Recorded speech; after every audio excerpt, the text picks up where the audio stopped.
Kalira had been flying through space for 6 years now, and in all that time she had never felt the kind of cold fear that gripped her heart when she looked at her tracking display and saw that both signals from her dragonlings were coming from a location they should never have reached. She was an elf from the forest world of Sylvana, where the trees grew so tall they pierced the clouds, and where her people had lived in harmony with nature for thousands of generations. But Kalira had always been different because while her sisters were content to tend the gardens and sing to the growing things, she wanted to see the stars, and so she had left home and bought a small mining ship and learned to search for rare metals in the asteroid fields. The two-star dragons had come to her as eggs 3 years ago, when she found them abandoned in a derelict ship floating near the Crimson Nebula, and she knew she should have reported them to the proper authorities, because star dragons were classified as dangerous predators by every major government in the galaxy. But when she held those warm eggs in her hands and felt the life pulsing inside them, she could not bring herself to hand them over to some research facility where they would spend their lives in cages. So she kept them. And when they hatched, she named them Ember and Frost because one had scales that glowed like fire, and the other had scales that shimmered like ice. And she raised them in her ship, teaching them to hunt the space creatures that lived in the asteroid fields and watching them grow from tiny hatchlings that fit in her palm to juvenile dragons each, as long as her arm with wings that could carry them through zero gravity. They were good companions, and smart enough to understand her commands and gentle enough with her that she sometimes forgot they were predators who could kill most creatures with a single bite. But they were still young, and sometimes they were foolish in the way that all young things are foolish. Today had started like any other day with Kalira piloting her ship through the Meridian Expanse, looking for deposits of stellar platinum which was worth enough money to fund her travels for months, and she had found a promising asteroid and had gone outside in her suit to set up the mining equipment while Ember and Frost played in the cargo bay. She had told them to stay inside, and they had always listened before. But when she came back 2 hours later, the cargo bay was empty, and the external airlock showed signs of having been opened from the inside, and her heart had nearly stopped, because space was not a forgiving place, and even though star dragons could survive in vacuum for short periods, they were still juveniles, and she did not know how long they had been gone. She activated their tracking chips immediately, and that was when she saw the impossible, because the signals were not coming from nearby, but from 3 sectors away in a direction her ship had not been facing, and the coordinates placed them inside a structure that her computer identified as a human research station. Kalira had heard of humans, of course, because everyone in the galaxy had heard of humans by now, and the stories about them were so strange and contradictory that she had never known what to believe, because some people said humans were dangerous warriors who never backed down from a fight, while others said humans were soft-hearted fools who tried to make friends with everything they met. She had seen videos on the galactic net of humans doing things that made no sense, like jumping into dangerous situations to rescue animals that were not even their own species, or adopting predators as pets, or crying over the deaths of creatures they had never met. And the other species in the galaxy seemed divided on whether this made humans admirable or insane. But Kalira had never met a human herself, and had never planned to, because she preferred to work alone in the quiet of space, where the only voices she heard were her own, and the soft chirping of her dragons. And now her dragons were on a human station, and she had no choice but to go there. She set her ship on the fastest course she could plot, and pushed the engines harder than she probably should have, because the mining vessel was not built for speed. But she did not care about the stress warnings flashing on her console, because all she could think about was Ember and Frost alone and confused in a strange place surrounded by aliens they had never encountered. The journey took 3 hours, and every minute felt like a year, and she tried to think about how her dragons might have ended up on that station, because the distance was too far for them to have flown, even if they had left the moment she went outside, and the only explanation she could think of was that someone had found them and transported them. But who would do that? And why? She sent a message to the station identifying herself as the owner of 2 juvenile star dragons and requesting permission to dock, and the response came back almost immediately,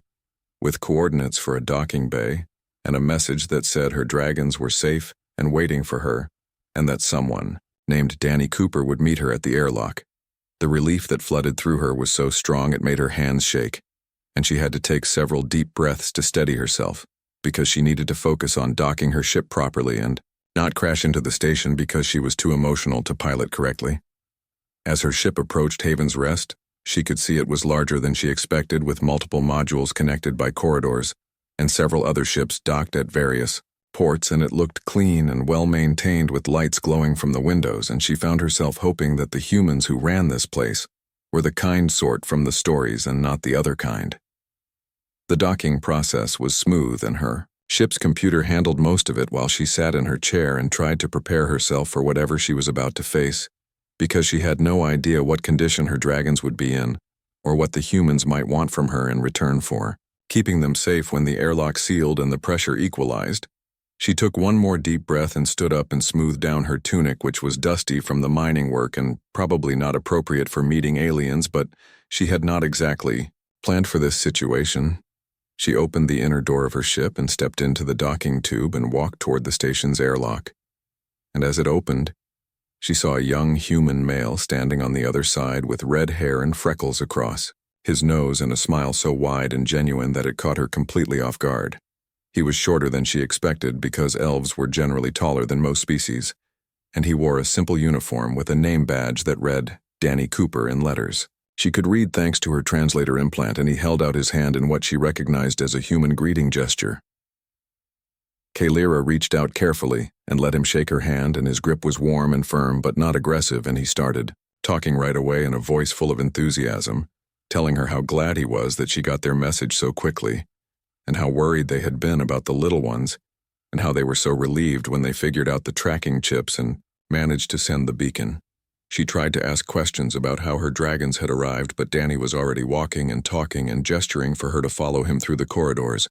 and she hurried to keep up while he explained that they had found the dragons near the cargo bay about 4 hours ago,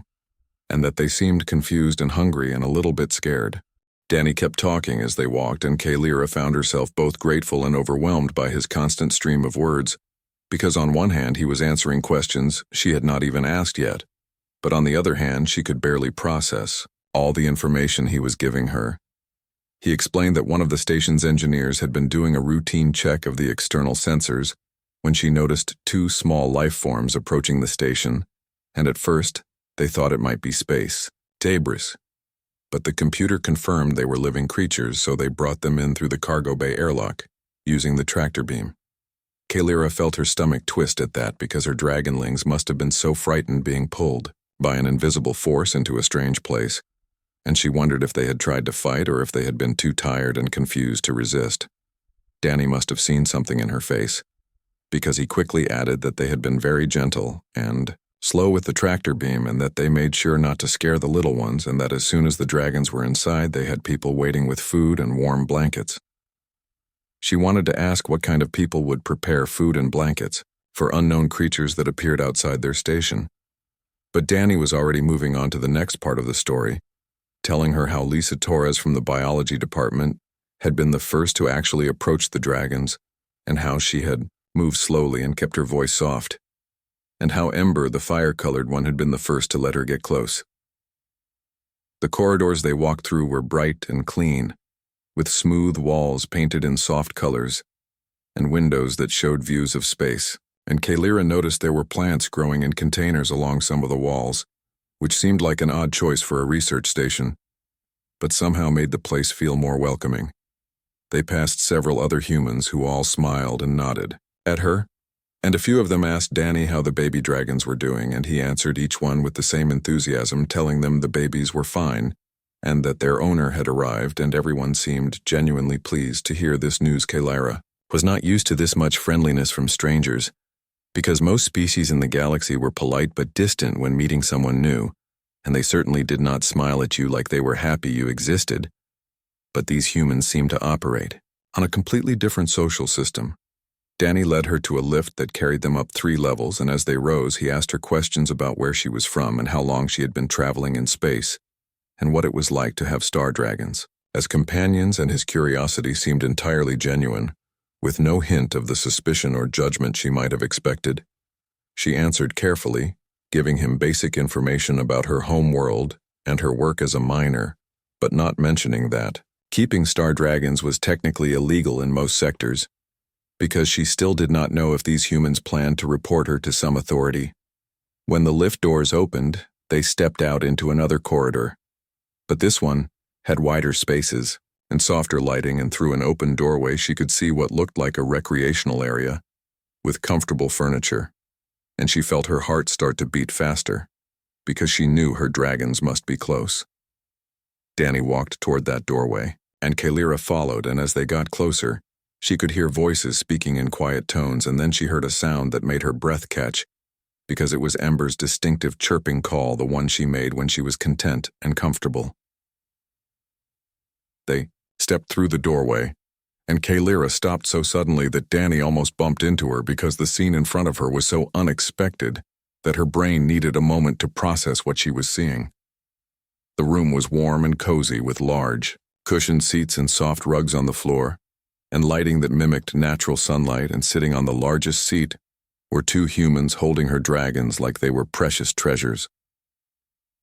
The woman holding Ember had dark brown skin and short, black hair cut close to her head, and she wore a uniform similar to Danny's with a badge that identified her as Lisa Torres, and she had Ember cradled in her arms with one hand supporting the dragon's body and the other gently scratching behind the ridge where Ember's skull met her neck. Ember, who could breathe fire hot enough to melt steel, and who had once killed a space creature twice her size, was making soft purring sounds and had her eyes half closed in contentment, and her tail was wrapped loosely around Lisa's wrist, and she looked more relaxed than Kalira had ever seen her. On another seat sat an older human male with brown hair that had streaks of gray running through it, and his badge read Peter Yang, and he was holding Frost in a similar position with the dragon's head resting against his chest, and one of his hands stroking along Frost's spine in long, slow movements.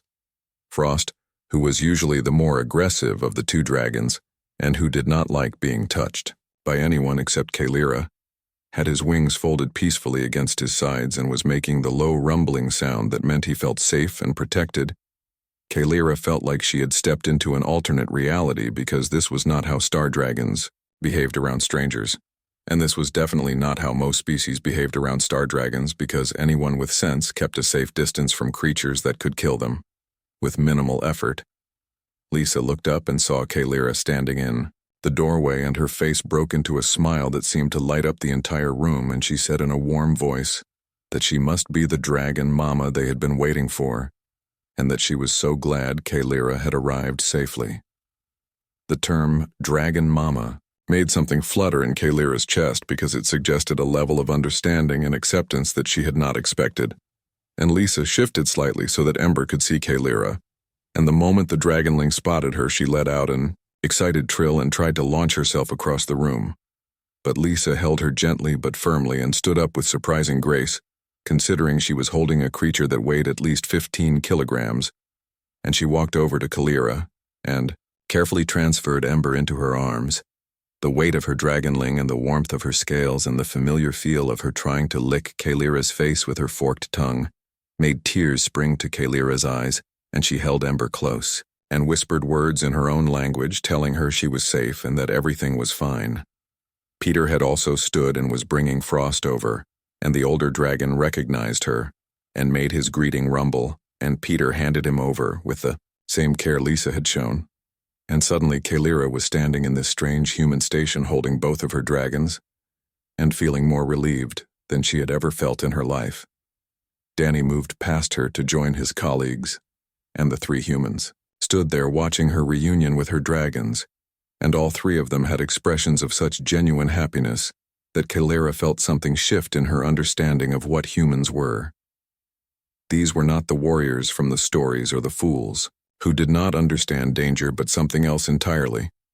and something that the rest of the galaxy had not quite figured out how to categorize, because they had found two predators on their station, and their response had been to pick them up and comfort them. Kalira stood there holding both her dragons and trying to find words to express her gratitude, but her throat felt tight, and her translator implant seemed to be struggling because what she felt was too complex for simple translation. Lisa seemed to understand without words being necessary, and she gestured to the cushioned seats inviting Kalira to sit down, and when Kalira hesitated, Lisa added that she must be tired from rushing here, and that they had plenty of time to talk, so Kalyra sat down carefully, keeping both dragons in her lap, even though they were getting heavy, and Ember immediately settled against her chest, while Frost draped himself across her knees, and both of them seemed perfectly content to stay right where they were. Danny disappeared for a moment and returned carrying a tray with several containers,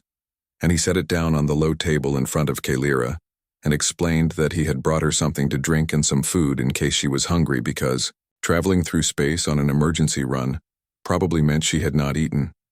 The drink he offered her was in a simple cup, and it steamed gently and smelled sweet and rich, and he called it hot chocolate and said it was a human comfort beverage, and that everyone who tried it seemed to like it regardless of their species.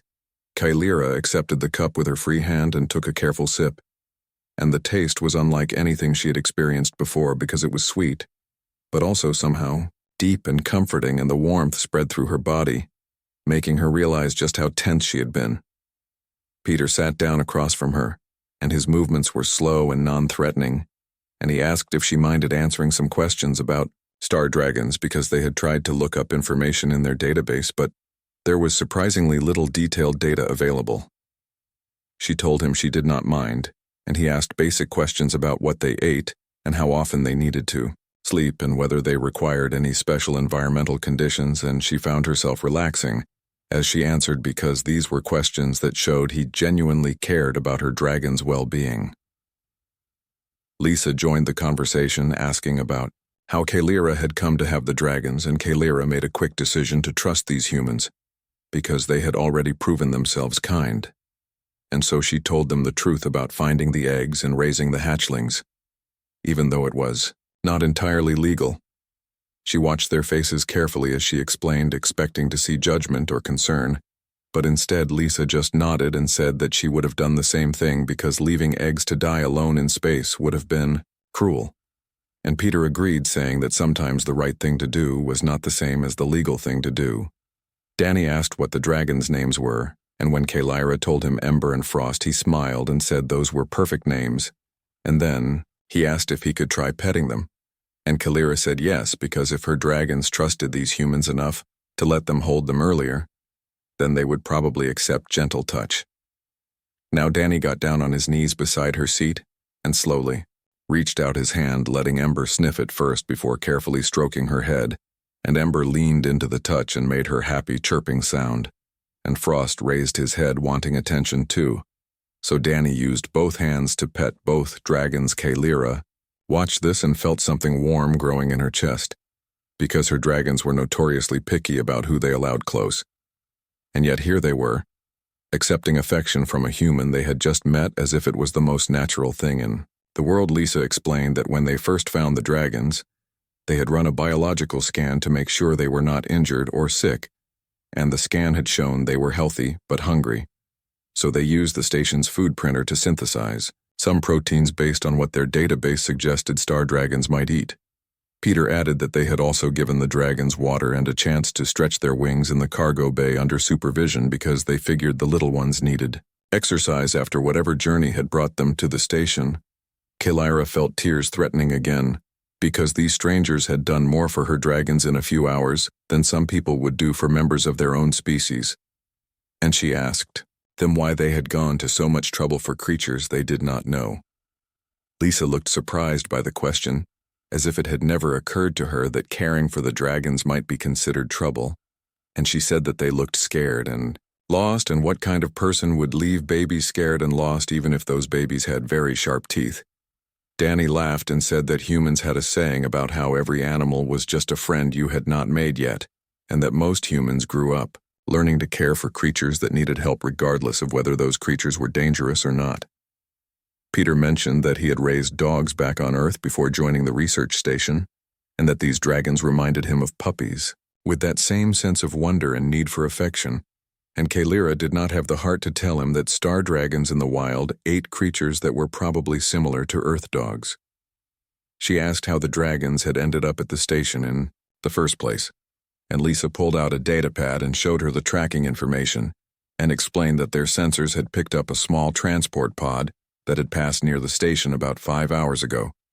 The pod had been moving fast and had not responded to hails, and by the time they realized it had dropped something off, it was already gone. And when they brought the dragons inside, they found them wearing tracking chips, which was how they figured out someone owned them. Kalara felt confusion wash over her because she had not seen any transport pod, and her dragons had been in her cargo bay when she left them, and there was no way they could have gotten onto a pod without her knowing. But then Ember shifted in her arms, and Kalara noticed something she had not seen before, which was a small device attached to Ember's collar. And when she examined it more closely, she realized it was a teleportation beacon. Her heart started racing because teleportation technology was rare and expensive and mostly illegal, because it was too easy to use for smuggling or worse, and she had no idea how such a device had gotten onto her dragon's collar. She showed the device to the humans, and their expressions grew serious, and Peter examined it carefully without removing it and said it looked like a short-range teleporter, designed to activate automatically under certain conditions. Danny suggested that maybe someone had put it there without Kalara knowing as a way to steal the dragons, and Lisa agreed, saying that star dragons were valuable on the black market, and that there were people who would go to great lengths to acquire them. Kalara felt sick, because if that was true, then someone had been planning to take her dragons and they had only ended up at this human station by accident, or perhaps because the teleporter had malfunctioned and sent them to the wrong coordinates. Peter said they should report this to station security and have them investigate. But first they needed to remove the devices from both dragons and make sure there were no other tracking or control mechanisms attached to them. Lisa went to get a medical kit while Danny stayed with Kalara, offering quiet reassurance, and Peter carefully examined Frost and found a similar device on his collar, and both humans handled the dragons with such gentle care that Kalara felt her trust in them growing stronger. Lisa returned with a medical kit that looked more advanced than anything Kalara had in her own ship, and she set it down on the table and opened it to reveal various tools and scanners that gleamed under the soft lights. Peter asked Kalara if she was comfortable with them removing the devices here, or if she would prefer to take the dragons to the medical bay. And Kalara said here was fine because her dragons were calm now, and moving them might make them anxious again. Lisa pulled out a small scanner and ran it over both devices, explaining that she wanted to make sure they were not connected to anything internal before attempting removal, and the scanner beeped quietly as it worked, and after a moment Lisa nodded and said they appeared to be purely external attachments. She used a specialized tool that looked like a pen with a glowing tip and carefully cut through the adhesive holding the first device to Ember's collar, and the dragon did not even flinch because Lisa's movements were so gentle and practiced. The device came free, and Peter immediately placed it in a containment box that he said would block any signals it might be trying to send, and then Lisa repeated the process with the device on Frost's collar, and soon both teleportation beacons were safely contained. Kalara felt relief wash through her, but also anger because someone had violated her trust and put her dragons in danger, and she had no idea who or why or how they had gotten close enough to attach the devices without her noticing. Danny must have seen the anger in her face because he said that station security was very good at investigating this kind of thing, and that they had contacts with law enforcement across multiple sectors, and that they would do everything they could to find whoever was responsible. Lisa added that in the meantime, Kalara and her dragons were welcome to stay at the station as long as they needed, because it was not safe to leave until they knew more about who had targeted them and whether there might be another attempt. The offer surprised Kalara because she was used to stations charging high fees for docking and services, and she started to ask about payment, but Peter waved his hand dismissively and said that anyone who helped them learn more about star dragons was welcome to stay as guests. She realized then that the humans were genuinely interested in her dragons not as valuable commodities, but as fascinating creatures worthy of study and protection. And this was so different from how most species viewed rare animals that she felt her understanding of humans shift again. Danny suggested that they should probably let station security know what had happened, and Lisa agreed, and she sent a message using her datapad, and within minutes a new human arrived who introduced herself as Officer Kate Morrison.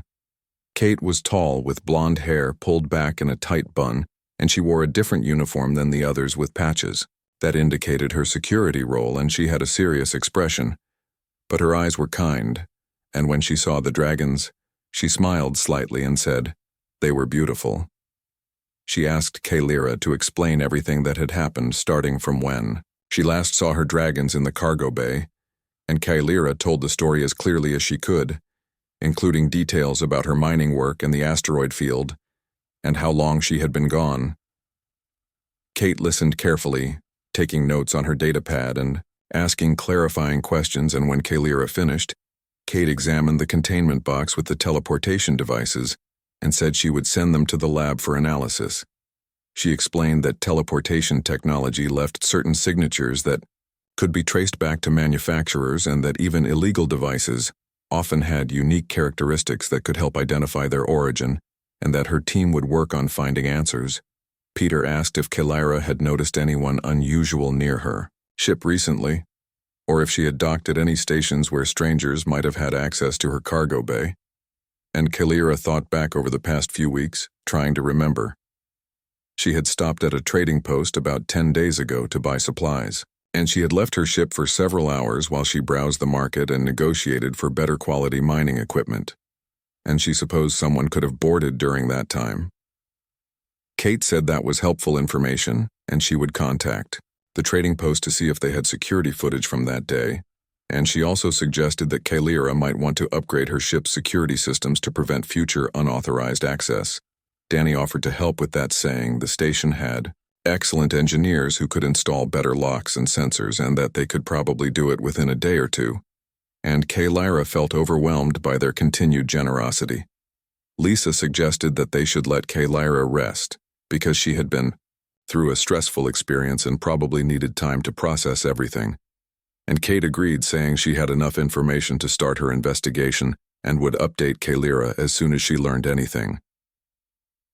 Before Kate left, she knelt down beside Kalyra's chair and gently touched Ember's head, and the dragon looked at her with bright, curious eyes, and Kate said softly that she was glad they were safe and that she would do everything in her power to make sure whoever tried to take them faced justice. After Kate left the room, felt quieter and calmer,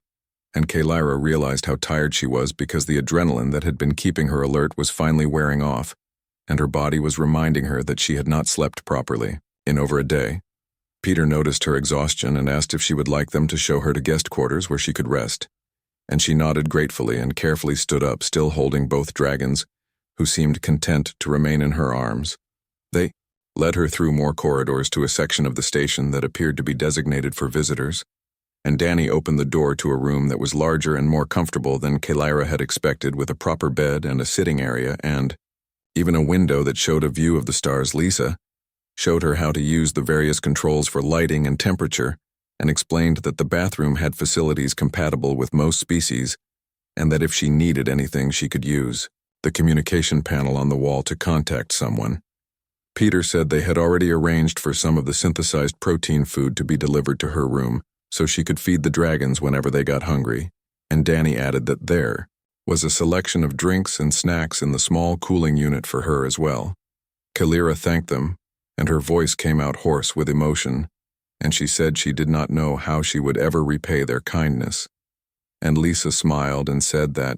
seeing the dragons safe and happy was payment enough. Danny said they would come check on her in a few hours, but that she should rest and not worry about anything, because the station was secure and her ship was being monitored, and the investigation was underway. After they left, Kalyra sat down on the bed and finally let herself cry because the fear and relief and gratitude were all too much to hold inside, and Ember and Frost nuzzled against her, making concerned sounds and trying to comfort her in their own way. She held them close and whispered to them in her native language, telling them how scared she had been and how grateful she was that they had ended up with humans who cared, and how lucky they all were to have found such unexpected kindness in the vastness of space. Eventually her tears stopped and exhaustion took over, and she lay down on the bed with both dragons curled up beside her. And as she drifted off to sleep, she thought about how the galaxy was full of dangers and uncertainties, but also full of beings like these humans who chose compassion over caution and who saw potential friends in every creature they met. She dreamed of her homeworld and the tall trees and the songs of her people, but when she woke, several Hours later, she found herself thinking that maybe she had found something equally valuable here in this human station, among people who understood that protecting life was more important than following rules. When Kalira woke, she found that Ember and Frost were no longer beside her, and for a moment panic seized her heart before she heard their familiar chirping sounds coming from the sitting area of her guest quarters. She sat up quickly and saw Danny, sitting on the floor with both dragons playing some kind of game that involved a ball of crumpled paper, and the dragons were chasing it with the enthusiasm of younglings who had forgotten all about their frightening experience. Danny looked up and smiled apologetically, saying he hoped he had not woken her, but that he had heard the dragons making hungry sounds through the door monitor and thought he should bring them some food, and then they had started playing, and he did not have the heart to stop them. Kalira rubbed her eyes and asked how long she had been asleep, and Danny checked his device and said about 6 hours, which was longer than she had intended, but probably exactly what she needed. He had brought a tray with food, for her as well, and he set it on the small table, explaining that Lisa had consulted with the station's nutrition specialist to find foods that would be compatible with elf biology, and they hoped she would like what they had prepared. The food looked strange but smelled good, and when Kalira tried it, she found the flavors were milder than what she was used to, but pleasant and filling, and she realized she had not eaten since before discovering her dragons were missing. While she ate, Danny played with Ember and Frost, and he told her that Officer Kate had made progress on the investigation, because the lab had analyzed the teleportation devices and found markers that suggested they came from a smuggling operation based in the Outer Rim. Kate had contacted law enforcement in that sector, and they were already working on identifying the specific group responsible, and Danny said it seemed likely that someone had been watching Kalira for a while, planning to steal the dragons when the opportunity arose. The thought made Kalira feel violated and angry, but also grateful that the attempt had failed, even if it had only been through accident or malfunction, and she asked if Kate thought there would be another attempt. Danny said Kate was taking that possibility seriously, which was why she had assigned extra security to monitor both Kalira's ship and the guest quarters, and why she had recommended that Kalira stay at the station until the smugglers were caught. He added that Peter and Lisa wanted to know if Kalira would be willing to spend some time teaching them about star dragons, while she waited because there was so little information available, and they thought having accurate data could help protect other dragons from similar threats. Kalira agreed immediately because it seemed like the least she could do, given everything the humans had done for her, and besides, she enjoyed talking about her dragons and their unique abilities and behaviors. Over the next 3 days, Kalira spent her mornings with Peter and Lisa in the biology lab, showing them how Ember and Frost could manipulate energy, and demonstrating their hunting techniques and explaining their communication methods. The humans were endlessly fascinated and asked thoughtful questions that showed they understood the complexity of dragon behavior, and they took careful notes and recordings, but always asked Kalira's permission first, and always made sure the dragons were comfortable. The afternoons, Danny would take her on tours of the station, introducing her to other crew members and showing her the various research projects they were working on,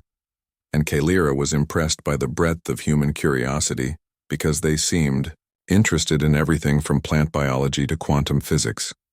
The other humans she met were all friendly and welcoming, and many of them stopped by to see the dragons and bring them treats they had synthesized based on Lisa's research and Ember, and Frost quickly learned that humans meant comfort and food and attention. On the 4th day, Kate came to see her with news, and her expression was pleased, which Kalira took as a good sign, and Kate explained that the law enforcement team in the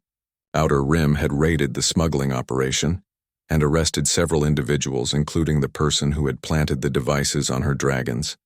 They had also recovered several other stolen creatures who were being returned to their rightful owners, or placed in sanctuaries if they had been taken from the wild, and Kate said the smugglers would face serious charges that would likely keep them imprisoned for years.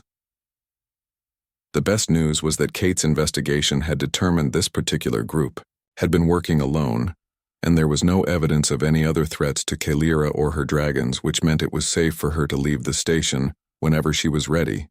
Kalira felt relief at this news,